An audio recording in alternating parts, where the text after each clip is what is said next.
Hello મિત્રો, દોસ્તો, ભાઈબંધો, વેલકમ ટુ માય વ્લોગ. તો આપણે સવારે વહેલા ઉઠી ગયા છીએ અને મેં કીધું લાવ વ્લોગ બનાવીએ. તો આ વ્લોગમાં આપણે ચા બનાવતા શીખીશું. મને કેવી ચા ભાવે છે ને એવું આપણે કરીએ, બરાબર? ચલો ચા બનાવીએ આપણે.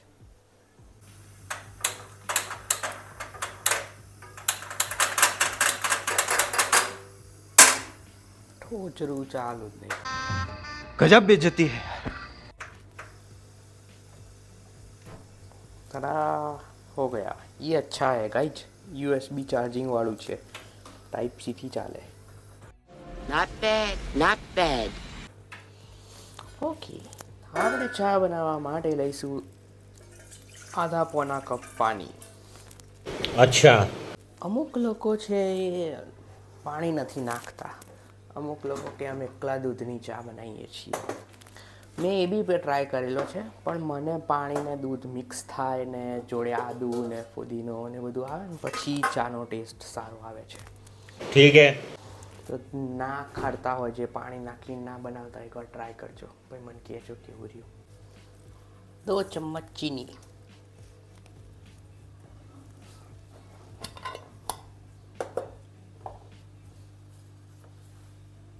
તો આપણે ભૂકી માટે જે છે એ આપણે વાઘ બકરીની ડસ્ટ ટી યુઝ કરીએ છીએ. બહુ સરસ ક્વોલિટી હોય છે. હું તમારા ઘરે આવ્યો હોય તો આની ચા બનાવી તો મને વધારે ગમે. સમજી ગયા ગાઈસ? ठीक है, समझ गया. પછી ચામાં છે ને આદુનું પ્રમાણ મારે વધારે જોઈએ છે, બરાબર? તો એ પ્રમાણે આદુ વધારે નાખવાનું. તો એ પ્રમાણે આપણે આદુ વધારે નાખી દીધું છે. હવે વારો છે ફુદીનાનો. આ ફુદીનાના પત્તા છે એને આપણે આમ કચુંબર કરીને નાખવા પડે. હાથથી મસળી દો, કાં તો પેલામાં ખાંડી નાખો. અને બીજું એક એવું છે કે આમ હાથમાં મૂકવાનું ને આમ તાલી પાડવાની. બરાબર? ટ્રાય કરું ચલો, વિડીયોમાં આવે તો આમ ફુદીનાના પત્તા લેવાના અને આમ મારવાનું. જો આનાથી શું થાય, આ જે પત્તાની જે બધી માંસપેશીઓ હોય અંદરની એ તૂટી જાય. ઓકે, પછી આમ નાખી દીધું.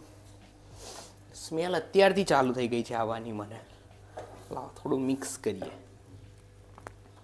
હવે આને છે ને આમ 30 સેકન્ડ ઉકળવા દેવું, જેથી કરીને બધું અંદર ભેગું થઈ જાય. અને પછી દૂધ નાખીશું આપણે. તો આમ દૂધ નાખવામાં કંઈ માપ નથી રાખતા આપણે, પણ જ્યાં સુધી આ કલર બદલાઈ ના જાય ત્યાં સુધી નાખવાનો. Okay guys? અને હવે 8-10 ઉભરા આવવા દેવાના, એટલે ટૂંકમાં 2-3 મિનિટ રવા દેવાનું. પછી બહુ રવા દઈએ ને તો પેલી જે ખાંડની છે ને પેલી ચાસડી બની જાય, તો નહીં મજા આવતી મને. ખબર નહીં, આમ હું કાઠિયાવાડ બાજુ જાઉં ને તો એ રીતે રગડો ચા હોય, જાડી ચા. તો મને હજી એ નથી એટલી ઉઠાવતી. પણ આવી રીતે આદુ, ફુદીનો, ખાંડ ને બધું મિશ્રણ કરેલી ચા ભાવે. એટલે એવું છે, બરાબર? બને એટલે પીને વાત કરું બાકીની. ભાલ આ ગયા ગાઈજ.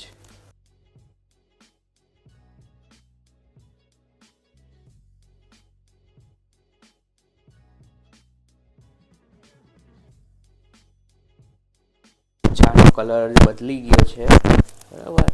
થોડો કલર બદલાઈ જાય પછી તમે કાઢો ચા. જ્યાં સુધી કલર ના બદલાય ત્યાં સુધી કહેવાય નહીં કે ચા રેડી થઈ છે. ઓકે, એટલે દૂધનો કલર બદલાઈ જવો જોઈએ.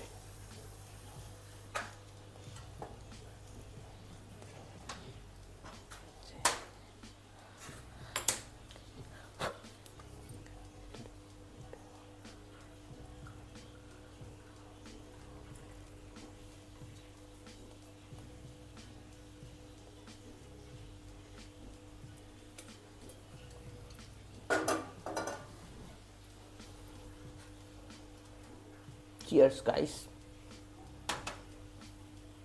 ચા રેડી થઈ ગઈ છે ગાઈસ. લો ગાઈસ, ચા ટેસ્ટ કરીએ. આપણા પોતાના હાથની ચા તો કેવી સરસ લાગશે. સ્મેલ સારી છે.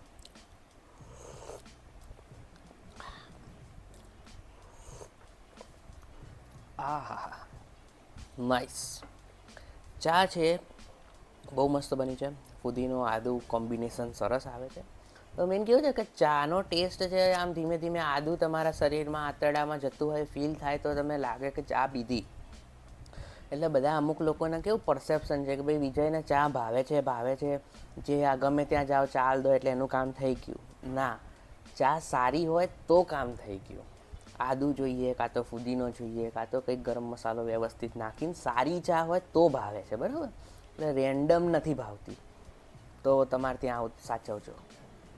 બસ સવારમાં તો આટલું જ હોય ને. આ વ્લોગમાં આટલું રાખીએ. ચા બનાવતા શીખવાડી દીધી છે એટલે હું તમારે ઘેર આવું તો ધ્યાન રાખજો. જય શ્રી કૃષ્ણ. મળીએ નવા વ્લોગ સાથે. સબસ્ક્રાઈબ કરી લેજો.